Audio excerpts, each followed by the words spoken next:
Mapagpalang araw po sa ating lahat. Ako po si Emmanuel O. Alejandre. Ito po ang aking daily devotion ngayong May 13.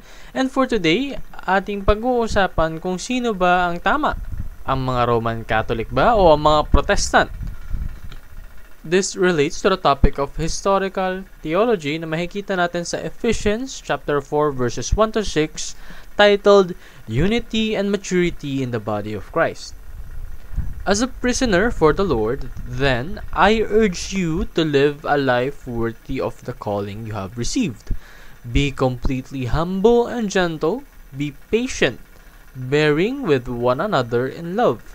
Make every effort to keep the unity of the Spirit through the bond of peace.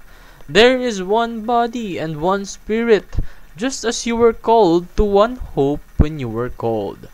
One Lord, one faith, one baptism, one God and Father of all, who is over all and through all and in all. So,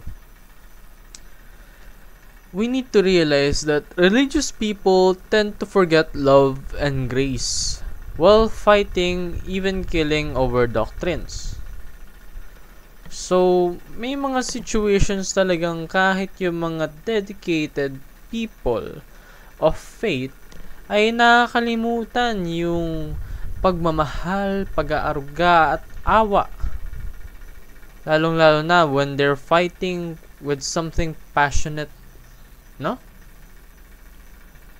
But even though that's the case, there is beauty in unity amidst diversity within Christianity.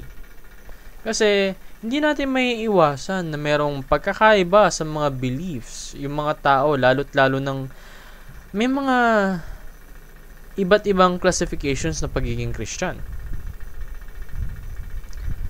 But despite this, we all believe there is one Lord. There is one God. And we serve our Lord.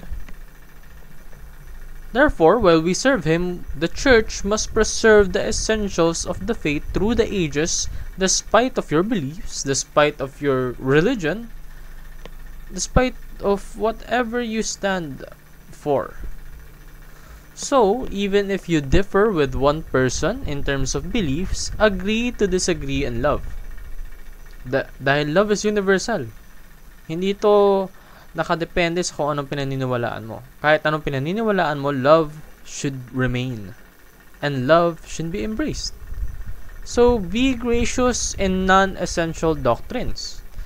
And commit to the essential doctrines of the faith. So, sinasabi lang nito na kapag may mga napansin kang hindi naman ganun ka-essential na doctrine na goes against your beliefs, you can be gracious about it. Bigyan mo ng awa. Intindihin mo. But, when it comes to those essential doctrines, dapat ilaan mo yung buong effort mo sa pagpapatupad nun. Yan lamang po ang aking daily devotion. Maraming salamat sa pakikinig. Pagpalain po tayong lahat and let us all give glory to God.